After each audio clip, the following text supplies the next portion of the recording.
Hi friends, this is Poonima from Formula Spoken English and IELTS Training Center. Previous videos ఏమైనా watch చేశారా? ఏమైనా topics prepare అయ్యారా అండి? Tenses మనకి రెగ్యులర్గా ఆర్డర్లో వస్తున్నాయి కదా. సో మేము ఏ ఆర్డర్లో అయితే వీడియోస్ అప్లోడ్ చేస్తున్నామో అదే ఆర్డర్లో ఫాలో చేయండి, ప్రాక్టీస్ కూడా చేయండి. ఇలా ఫాలో చేస్తూ ప్రాక్టీస్ చేయగలిగితే డెఫినెట్గా మీకు రిజల్ట్ వస్తుంది. ఇంట్లో ఉండి కూడా మీరు నేర్చుకోవచ్చు.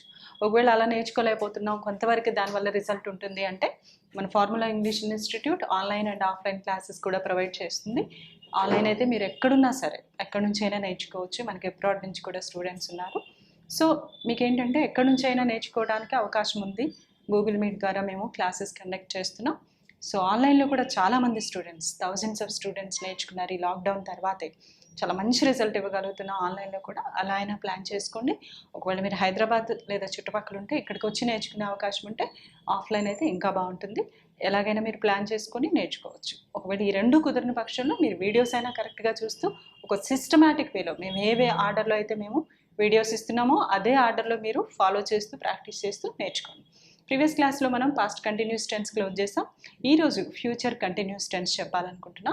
ఫ్యూచర్ కంటిన్యూస్, ఈ పేరులోనే ఉన్నట్టు ఫ్యూచర్లో కంటిన్యూటీ ఉన్నటువంటి యాక్షన్ గురించి మనం ఫ్యూచర్ కంటిన్యూస్ టెన్స్ వాడుతూ ఉంటాం.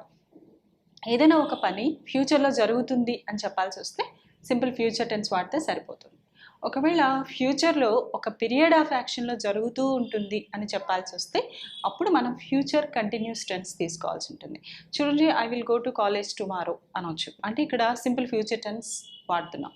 I will be going to college between 8:30 to 9:30 అంటే ఇక్కడ ఒక పీరియడ్ ఆఫ్ యాక్షన్ని చూపిస్తూ ఉన్నాం. అంటే ఆ టైంలో నేను వెళుతూ ఉంటాను. ఫ్యూచర్లో ఏదైనా ఒక పని ఒక జరుగుతూ ఉంటుంది లేదా ప్రోగ్రెస్లో ఉంటుంది ఒక సర్టెన్ టైం వరకు అని చెప్పడానికి ఫ్యూచర్ కంటిన్యూస్ టెన్స్ వాడాల్సి ఉంటుంది. ఓకే, కొన్ని ఎగ్జాంపుల్స్ చూద్దామా? చూడండి, ఫ్యూచర్ కంటిన్యూస్లో మనం ఫ్యూచర్ బీ ఫామ్స్ని హెల్పింగ్ వర్బ్స్గా తీసుకుంటాం. అలాగే వర్బ్ ఏ ఫామ్లో ఉంటుంది, మనకి ప్రజెంట్ ఫామ్ ఉంది, పాస్ట్ ఫామ్ ఉంది, పాస్ట్ పార్టిసిపుల్ ఫామ్ ఉంది, కానీ ఫ్యూచర్ ఫామ్ ఆఫ్ వర్బ్ లేదు. అలాగే కంటిన్యూస్ ఫామ్ ఆఫ్ వర్బ్ కూడా లేదు. కంటిన్యూస్ ఫామ్ ఆఫ్ వర్బ్ని ఎలా తీసుకుంటామంటే మనం V1కి ఇంగ్ యాడ్ చేసి V4గా మనం ఫ్రేమ్ చేసుకుంటాం. అదే వర్బ్ని మనం ఆల్ కంటిన్యూస్ టెన్సెస్లో వాడతాం. ఇంతకుముందు ప్రెజెంట్ కంటిన్యూస్లో అదే వాడాం, పాస్ట్ కంటిన్యూస్లో అదే వాడతాం, అలాగే ఫ్యూచర్ కంటిన్యూస్లో కూడా అదే వాడబోతున్నాం. చూడండి, సెంటెన్సెస్ చూద్దాం. పాజిటివ్ స్టేట్మెంట్ వచ్చేసి జనరలీ మనకు సెంటెన్స్ ఎప్పుడు సబ్జెక్ట్తో స్టార్ట్ అవుతుంది, మీన్స్ పర్సన్తో. సబ్జెక్ట్ తర్వాత విల్ ఆర్ షల్, ఎందుకంటే ఫ్యూచర్ బీ ఫామ్స్ని మనం ఇక్కడ హెల్పింగ్ వర్బ్స్గా తీసుకుంటాం. ఎందుకని అంటే ఇది ఫ్యూచర్లో కంటిన్యూటీ ఉన్న యాక్షన్ అని తెలియచేయాలి కాబట్టి ఇక్కడ ఫ్యూచర్ బీ ఫామ్స్ని మనం సపోర్టివ్ వర్బ్స్గా తీసుకుంటాం. డైరెక్ట్గా V4 వాడితే అది కంటిన్యూషన్ అని తెలియజేస్తుంది, కానీ ఏ కంటిన్యూషన్, అది ప్రజెంటా పాస్టా ఫ్యూచర్ అనేది మనకి క్లారిటీ ఇవ్వదు. కాబట్టి ఖచ్చితంగా మనం బీ ఫామ్స్ అనేవి పెడితేనే, ముందు యూజ్ చేస్తేనే మనం టైం క్లారిటీ ఇచ్చినట్టు అవుతుంది. కాబట్టి ఇక్కడ ఫ్యూచర్ బీ ఫామ్స్ని మనం హెల్పింగ్ వర్బ్స్గా తీసుకుంటాం. తర్వాత వర్బ్ ఏ ఫామ్లో ఉంటుంది, V1 ప్లస్ ఇంగ్ అని చెప్పాం కదా, దాన్ని V4గా చెప్తున్నాం అండ్ స్టేట్మెంట్ని కంప్లీట్ చేస్తాం. చూడండి, కొన్ని సెంటెన్సెస్ చూద్దాం. I shall be watching TV at 8 PM today.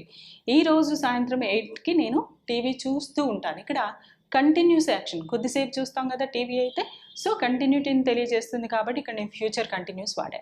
నేను 8 నుంచి కొద్దిసేపు లేదా ఎంతసేపు అయినా సరే టీవీ చూస్తూ ఉంటాను. 8 ఆ టైంలో ఏం చేస్తుంటాను, టీవీ చూస్తూ ఉంటాను. ఒక పీరియడ్ ఆఫ్ టైంలో చూస్తూ ఉంటాను. She will be working in TCS from next month. Next month నుంచి ఆమె TCSలో వర్క్ చేస్తూ ఉంటుంది. Continuity in the future. So I shall be watching TV at 8 PM today. ఈరోజు సాయంత్రం 8కి నేను టీవీ చూస్తూ ఉంటాను. She will be working in TCS from next month. Next month నుంచి ఆమె TCSలో వర్క్ చేస్తూ ఉంటుంది. TCSలో అంటే ఒకరోజు వర్క్ చేయరు కదా, కంటిన్యూగా ఫ్యూచర్లో కొంతకాలం పాటు వర్క్ చేస్తుంటుంది. ఇవి మనకి పాజిటివ్ స్టేట్మెంట్స్. ఒకవేళ నెగిటివ్ చెప్పాలి అంటే జరుగుతూ ఉండదు. ఏదైనా ఒక పని ఫ్యూచర్లో ఒక పీరియడ్ ఆఫ్ టైం, అంటే కొంతకాలం పాటు జరగదు, కొంతసేపు జరగదు, ఇలా చెప్పాల్సి వస్తే మనం ఫ్యూచర్ కంటిన్యూస్ టెన్స్లో నెగిటివ్ స్టేట్మెంట్స్ చెప్పాల్సి ఉంటుంది. చూడండి, సబ్జెక్ట్ తర్వాత షల్ ఆర్ విల్, తర్వాత నెగిటివ్ కాబట్టి నాట్ తీసుకుంటాం, తర్వాత బీ ఫామ్ ఉంటుంది and verb fourth form and స్టేట్మెంట్ని కంప్లీట్ చేస్తాం. చూడండి, I shall not be waiting for you after an hour. నేను 1 గంట తర్వాత నీ కోసం వెయిట్ చేయను. ప్రస్తుతానికి వెయిట్ చేస్తా, 1 గంట తర్వాత అయితే వెయిట్ చేయను. She won't be staying in Canada from next month. Next month నుంచి ఆమె కెనడాలో స్టే చేయదు. ఓకే, ప్రస్తుతానికి కెనడాలో ఉంది, నెక్స్ట్ మంత్ నుంచి ఆమె అక్కడ స్టే చేయట్లేదు. It won't be raining for coming 4 months. రాబోయే 4 నెలల్లో పాటు వర్షాలు కురవవు. ఇవి ఫ్యూచర్లో జరగదు అని చెప్పే యాక్షన్. ఫ్యూచర్లో కంటిన్యూస్గా జరగవు అని చెప్పేటువంటి యాక్షన్స్ కోసం మనం ఫ్యూచర్ కంటిన్యూస్ని వాడాం. ఎగ్జాంపుల్స్ మరొకసారి చూద్దాం. I shall not be waiting for you after an hour. 1 hour తర్వాత నేను నీ కోసం ఏమాత్రం వెయిట్ చేయను. She won't be staying in Canada from next month. ఆమె కెనడాలో నెక్స్ట్ మంత్ నుంచి ఇంకా స్టే చేయదు. It won't be raining for coming 4 months. రాబోయే 4 నెలల పాటు వర్షాలు కురవవు. ఈ ఫ్యూచర్లో జరగవు. ఇదేమో ఫ్యూచర్లో జరుగుతుంది. వీటి మీద కొన్ని ఎగ్జాంపుల్స్ రాస్తూ ప్రాక్టీస్ చేయండి. నెక్స్ట్ వీడియోలో మనం క్వశ్చన్స్తో కలుద్దాం. అలాగే కాన్వర్జేషన్ ఎలా చేయాలో కూడా చూద్దాం.